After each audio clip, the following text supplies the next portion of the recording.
मित्रातिपुत्र नेत्राय त्रयी सत्रवः सात्रवे गोत्रादि गोत्रजत्राय गोत्राते ते नमो नमः। आइए मित्रों, हम सभी लोग संक्रांति के विषय में विचार करें।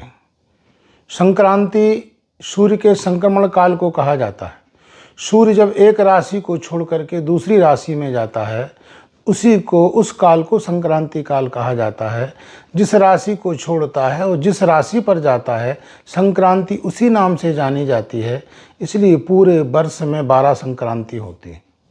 12 संक्रांति इसलिए होती हैं कि 12 ही राशियां होती हैं और सूर्य भगवान एक राशि पर एक महीने लगभग निवास करते हैं, फिर वह राशि परिवर्तन करते हैं। अतः प्रत्येक महीने में संक्रांति का संक्रमण काल माना जाता है। और 4 संक्रांतियां विशेष मानी जाती हैं।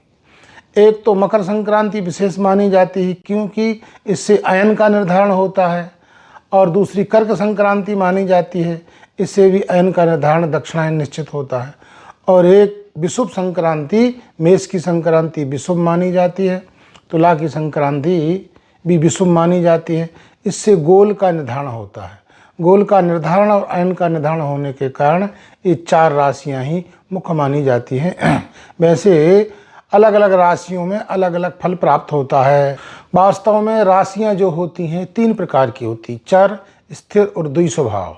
तो जो द्विस्वभाव वाली राशियां होती हैं उनमें जो संक्रांति होती है उनको षट शित्यायन बोलते हैं। 3, 6, 9 और 12। मिथुन, कन्या, धनु और मकर राशियों में जब सूर्य संक्रमण करता है तो इनको षट शित्यायन संक्रांति बोलते हैं। इन संक्रांति का पुण्यकाल संक्रमण के पश्चात होता है। और दूसरा विष्णुपति संक्रांति मानी जाती है। वो विष्णुपति संक्रांति स्थिर राशियों में मानी जाती है। स्थिर राशियाँ 4 हैं, वृष, सिंह, वृश्चिक और कुंभ। तो इनमें जब सूर्य संक्रमण करता है तो इसको विष्णुपति संक्रांति बोलते हैं। और कर्क में जब सूर्य संक्रमण करता है तो इसको याम्यायन संक्रांति बोलते हैं। और जब मकर में सूर्य प्रवेश करते हैं तो इसको मकर संक्रांति बोलते हैं। और मेष और तुला में जब प्रवेश करते हैं तो विषुव मानी जाती है। तो याम्यायन संक्रांति अर्थात कर्क की संक्रांति, और विष्णुपति अर्थात वृष राशि में जब सूर्य जाएगा, सिंह में जब जाएगा, वृश्चिक में जब जाएगा, कुंभ में जब जाएगा, तो इसका जब संक्रमण होगा तो आप समझ लीजिए सूर्य के संक्रमण के पूर्व ही पुण्य हो जाएगा। एक पूर्व में पुण्य होता है संक्रमण के पहले, और एक संक्रमण के बाद होता है। तो ये पूर्व में पुण्य देने वाली याम्यायन संक्रांति और विष्णुपति। और तुला मेष संक्रांति का पुण्यकाल जो है उभय ओर होता है, पहले भी होता है और बाद में भी होता है। और षट शित्यायन अर्थात 3, 6, 9, 12। 3, 6, 9, 12 का मतलब है मिथुन, कन्या, धनु और मीन, इनकी संक्रांति। और मकर राशि की संक्रांति है, सूर्य के संक्रमण के पश्चात ही पुण्य देती है। इसलिए माना जाता है कि सूर्य जब संक्रमण करता है तो उसके संक्रमण के 40 घटी, 40 का मतलब हुआ है 16 अढ़ाम 40, तो 16 घंटे का पुण्य काल माना जाता है। तो जिनका दोनों ओर पुण्य होता है वो विषुव संक्रांति सूर्य संक्रमण के 8 घंटे पहले और सूर्य संक्रमण के 8 घंटे बाद भी पुण्य माना जाता है। और शेष का जिनका पूर्व में है और उनका पूर्व माना जाता है, जैसे याम्यायन संक्रांति, कर्क संक्रांति है, और मकर संक्रांति का पुण्यकाल बाद में माना जाता है। इन 12 प्रकार की संक्रांतियों में सबसे अधिक पुण्य देने वाली यदि कोई संक्रांति है तो वो मकर संक्रांति मानी जाती है। इस मकर संक्रांति की विशेषता है कि आज से देवताओं का दिन प्रारंभ हो जाता है और रात्रि समाप्त हो जाती है, और तथा दैत्यों की रात्रि प्रारंभ हो जाती है।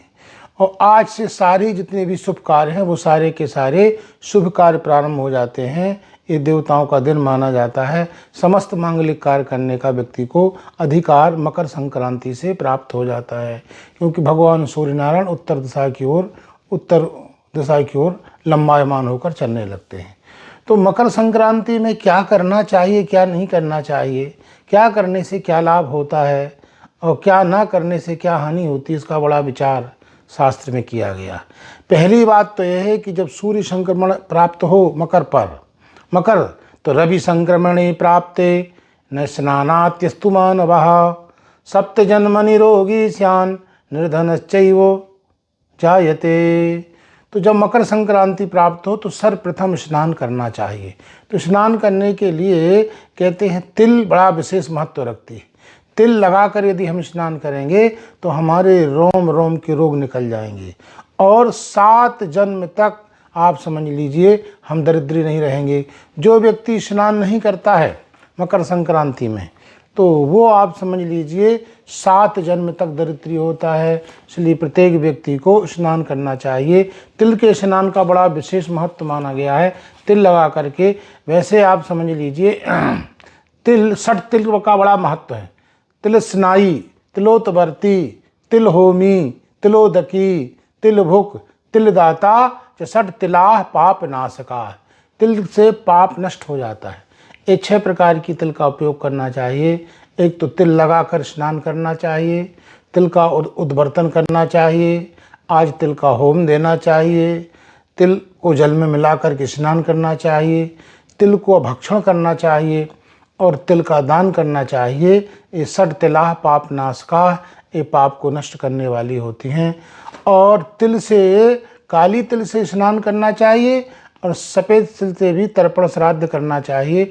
दोनों तिलों का प्रयोग करेंगे तो अच्छा है, पर काली तिल का स्नान के लिए और सफ़ेद तिल के भोजन के लिए उपयोग करेंगे तो भगवान विष्णु की प्रीति आपको प्राप्त हो जाएगी। तिल होता है, एक काला तिल होता है, एक सफ़ेद तिल होता है।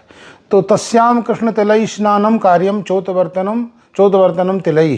तो तस्याम कृष्ण तिलई स्नानम कार्यम, कृष्ण तिल लगा करके, काला तिल लगा करके स्नान करना चाहिए।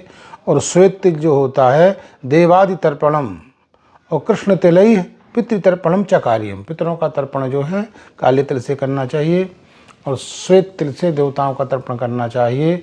और इसमें श्राद्ध का भी विधान है, पर पिंड रहित श्राद्ध करना चाहिए। संक्रांति के समय 3 दिन उपवास रहें तो अच्छी बात है।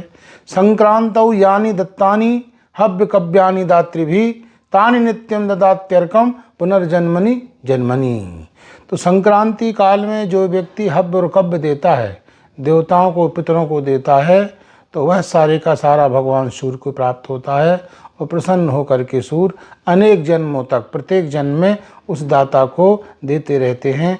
इसलिए भगवान शिव का भी श्वेत तिल से पूजन करना चाहिए, चावल से पूजन करना चाहिए, घृत से भगवान शंकर का अभिषेक करना चाहिए और तिल का पात्र उनके सामने रख करके तिल से प्रोक्षण करना चाहिए। तिल से भी पूजन भगवान शिव का करने से सभी प्रकार के लाभ आपको प्राप्त हो जाएंगे। इस वर्ष संक्रांति संवत 2081 साके 1946 माघ कृष्ण पक्ष प्रतिपदा मंगलवार दिनांक 14 जनवरी को स्टैंडर्ड टाइम 3:36 पर, कहीं कहीं 3:45 बजे भी बात की गई है। संक्रमण का 10 मिनट का अंतर पड़ रहा है, पर इस वर्ष संक्रांति 14 तारीख को ही है, इसलिए इसका पुण्यकाल संक्रमण के पश्चात होगा और वो 20 घड़ी माना जाएगा। पर सूर्यास्त शाम को 5:30-6 बजे हो रहा है, इसलिए सूर्यास्त काल तक ये संक्रमण रहेगा। तब तक व्यक्ति को स्नान दान, जप हवन, तुलादान, गोदान, स्वर्णदान करना चाहिए। इसका विशेष महत्व है। पर सूर्यास्त के बाद स्नान की विधि प्राप्त नहीं होती है, इसलिए सूर्य के रहते हुए अर्थात 3:36 से जब तक सूर्यास्त नहीं होता, लगभग 2 घंटा है, तब तक आप लोग स्नान करेंगे, उसका पूरे का पूरा पुण्य प्राप्त होगा। पर रात्रि में स्नान करने की विधि प्राप्त नहीं होती है। मांगलिक स्नान जो है रात्रौ स्नानम न समाचरेत, इस दृष्टि से सायंकाल रहते हुए भी होते हुए पूर्व आपको स्नान कर लेना चाहिए। अब मकर संक्रांति से प्रत्येक व्यक्ति को क्या लाभ होगा, उसकी राशि में क्या प्रभाव होगा, नक्षत्र पर क्या प्रभाव होगा, वर्ष कैसे रहेगा, मास कैसे रहेगा, इन सब विषयों को लेकर पुनः एक बार हम आपसे मिलेंगे। इसका आप इंतज़ार कीजिए।